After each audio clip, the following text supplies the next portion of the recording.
Hi guys, so good evening and welcome back to my magical world. It's me, Frostbite Goddess, your favorite celebrity here in the Philippines. It's 10:03 in the evening right now and currently, tama ba? Sinabi ko na ata. It's Wednesday, August 6, 2025. So, um, it was a productive day, I can say. I'm a little bit tired and I'm kind of working on something. So, yeah. I think I wasn't able to finish the page yesterday. So, we're reading 2 pages a day. But hindi ko siya natapos kahapon. So, we'll just continue today. Okay? Page 256. Throughout history, we read on masters in every conceivable form of human endeavor, describing a sensation of suddenly processing heightened intellectual powers after years of immersion in their field. The great chess master Bobby Fischer spoke of being able to think beyond the various moves of his pieces on the chessboard. After a while, he could see fields of forces that allowed him to anticipate the entire direction of the match. For the pianist Gold, he no longer had to focus on notes or parts of the music he was playing, but instead saw the entire architecture of the piece and could express it. By the way, I think full moon is coming soon, so maybe later I have Chica on you. So Albert Einstein suddenly was able to realize not just answer to a problem, but a whole new way of looking at the universe contained in a visual image. By the way, thank you for the food today. It was nice. Yeah. So the inventor Thomas Edison spoke of a vision he had for illuminating an entire city with electric light. This complex system communicated to him through a single image. In all of these instances, these practitioners of various skills describe a sensation of seeing more. They were suddenly able to grasp an entire situation through an image or an idea, or a combination of images and ideas. They experience these powers as intuition or a fingertip feel. O taray. So yun paling other term. So more like a street term. Street term? May ganun ba? Ano ba yan?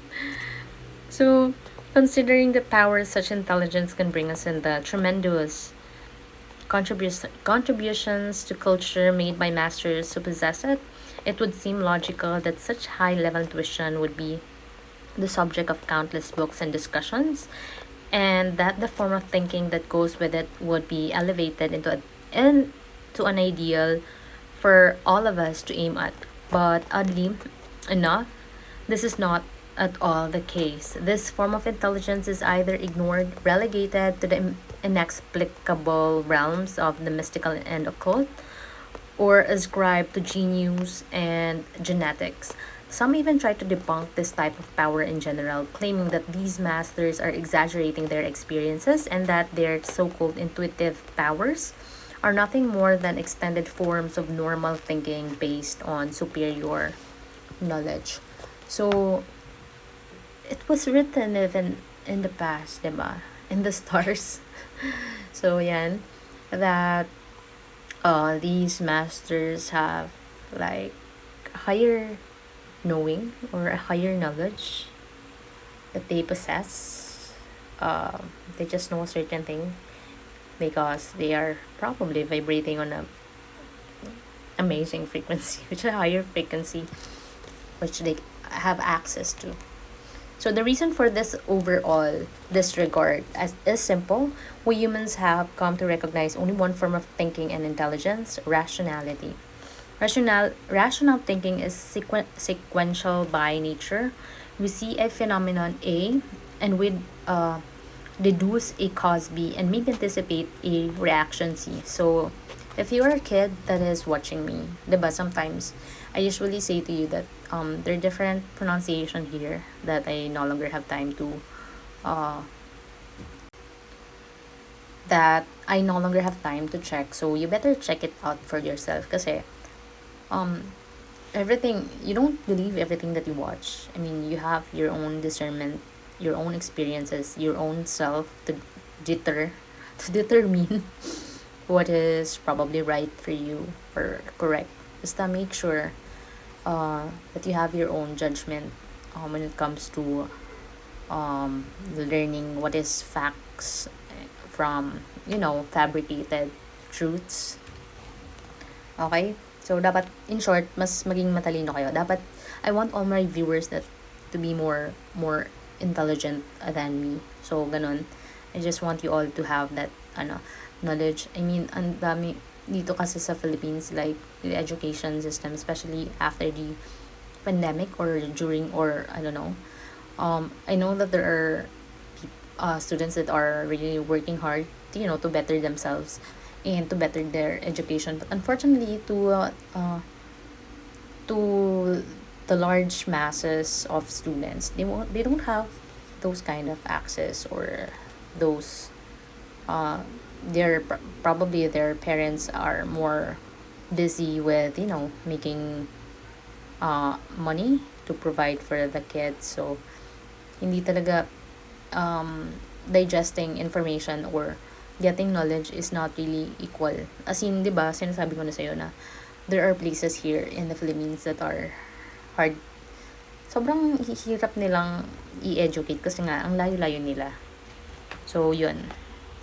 So, if you are yung mga lineage, if you are in the lineage of the teacher, yan, good for you. If you are actually teaching out of passion and not out of money. So, yeah. So, in all cases of rational thinking, we can reconstruct the various steps that were taken to arrive at some kind of conclusion or answer. This form of thinking is extremely effective and has brought us great powers. We develop it to help make sense of our world and to gain some control over it. And by the way, guys, if you are thinking that you don't have, like, sometimes, diba, you are thinking that you don't have option, I'm here again to remind you that somewhere in between those spaces, those timeline, those circumstances, may choice kayo eh. You always have a choice. And even not making a choice is a choice. Okay? So, act smart. Or, take action. Tapos, syempre, bahala na kayo sa consequences. Okay? Make sure na you have accountability and responsibility of whatever shit that you're, pinapasok or trying out. Okay? So the process that people go through when they arrive at an answer through rational analysis can generally be examined and verified, which is why we esteem it so highly. We prefer things that can be reduced to a formula and described in precise words, but the types of intuitions discussed by various masters cannot deduce to a formula, and the steps they took to arrive at them cannot be reconstructed. We cannot go inside the mind of Albert Einstein and experience his sudden grasp of the nature of the relativity of time. And because we recognize rationality as the only legitimate form of intelligence, these experiences of seeing more must either be forms of rational thinking that just happen faster, or simply miraculous by nature. So it's not really miraculous, I think, um 'di ba? Hindi ko alam kung you can access certain knowledge if you're actually always meditating. And it's hard to meditate. It's hard to sit still kasi we are bombarded by a lot of distractions every day. 'Di ba? But it starts there. It all starts there. Yung silence is deafening and it's deadly. 'Di ba? Nobody wants that. So all of us, since the age of technology, are teaching us, to distract ourselves almost always, all the time, every day. But it's really hard. That's why um you don't need to, like, accomplish So what I'm saying is you don't need to accomplish every your goals all at the same time. Okay, everything takes time. So what you really need to do is to be present, to be actually really present in your present reality. Okay? So, wag na kayo magsadong kasi, again, alam niyo naman yung dead end nito. It's death. The life itself. Okay? So, that's why, whatever we are accomplishing, accomplish it with the joy of accomplishing it. Baby steps. Okay? Don't make baby. Baby steps lang. Okay, so thank you guys for listening, and thank you for helping me make this world a better place for all of us and for the future generation. And I will see you again later, probably. Sana.